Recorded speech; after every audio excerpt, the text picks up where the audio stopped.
Salam sejahtera dan selamat Malaysia Madani. Nama saya Fong Ji Ho dan nombor kad matrik saya ialah S698886. Tugasan yang saya pilih ialah Perlembagaan Persekutuan Malaysia merupakan undang-undang dasar yang menjadi panduan kepada pemerintahan negara Malaysia. Bincangkan 3 fungsi perlembagaan dalam mewujudkan kehidupan masyarakat yang harmoni di negara ini. Objektif bagi tugasan ini ialah mencapai perpaduan yang lebih erat dalam kalangan seluruh masyarakat. Yang kedua ialah memelihara satu cara hidup demokratik. Yang ketiga ialah mencipta satu masyarakat yang adil di mana kemakmuran negara dapat dinikmati bersama secara adil dan saksama.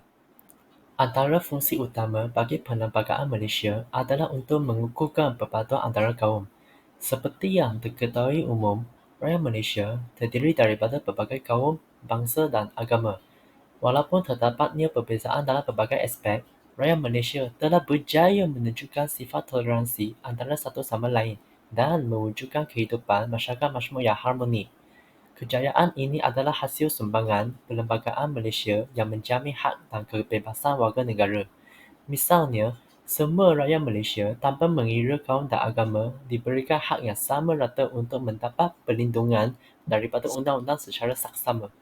Walaupun agama Islam merupakan agama persekutuan, namun setiap warga negara diberikan kebebasan untuk menganuti dan mengamalkan agama masing-masing secara aman dan harmoni. Hal ini jelas menunjukkan bahawa perpaduan kaum di Malaysia terhasil daripada perlembagaan yang memberikan hak dan kebebasan yang sama rata kepada semua warga negara. Di samping itu, perlembagaan Malaysia juga penting bagi menjamin pertumbuhan dan perkembangan ekonomi negara yang memberi manfaat kepada rakyatnya. Menurut persetujuan yang dicapai dalam perlembagaan Malaysia, terdapat peruntukan dari segi hak sebagai warga negara dalam peluang pendidikan dan pekerjaan. Perkara ini menunjukkan bahawa undang-undang itu berperanan dalam mengenal pasti hak sosial yang wajar diperoleh. Selaras dengan perlembagaan Malaysia, polisi dan dasar-dasar kerajaan yang digubal seharusnya menguntungkan rakyat dan kesejahteraan hidup dapat dicapai. Situasi ini memberikan imej yang baik dimiliki oleh negara di mana ia bakal menarik minat pelabur asing untuk melabur di dalam negara kita. Secara langsung, peluang pekerjaan dicipta untuk masyarakat tempatan dan pertumbuhan ekonomi domestik akan bercambah. Intihannya, berlandaskan undang-undang yang baik, kita mampu merencana kemajuan dalam diri, organisasi maupun negara dan mendapat manfaat terbaik di atas hasil usaha yang dilaksanakan. Akhir sekali, Perlembagaan Malaysia berperanan dalam mengekalkan hak keistimewaan golongan Bumiputera iaitu orang Melayu, Sabah dan Sarawak. Dalam Perkara 153 Perlembagaan Malaysia, hak istimewa yang disebut merangkumi jawatan dalam perkhidmatan awam, beasiswa, pendidikan, perniagaan dan kemudahan khas lain. Misalnya, bahasa Melayu atau bahasa Malaysia telah diangkat sebagai bahasa kebangsaan dan agama Islam sebagai agama rasmi kerajaan persekutuan. Walau bagaimanapun, kaum lain bebas untuk menganuti agama masing-masing dan bersifat hormat menghormati antara satu sama lain.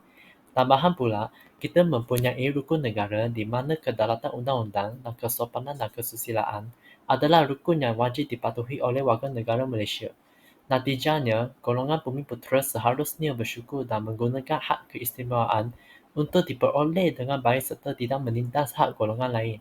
Jika nilai hormat yang kita berikan kepada seseorang, nescaya kita akan mendapat semula penghormatan tanpa perlu meminta-minta. Kesimpulannya, perlembagaan merupakan penentu kepada rangka dan bentuk pemerintahan serta kuasa yang diamanahkan kepada mereka yang menerajui tampuk pemerintahan dan terbukti perlembagaan mampu menjamin satu pentadbiran yang cekap, jujur dan adil. Oleh itu, perlembagaan adalah penting bagi sesebuah negara untuk menjamin kesinambungan, pentadbiran dan kestabilan politik, seterusnya menjamin kemakmuran dan kesejahteraan rakyat. Sekian, terima kasih.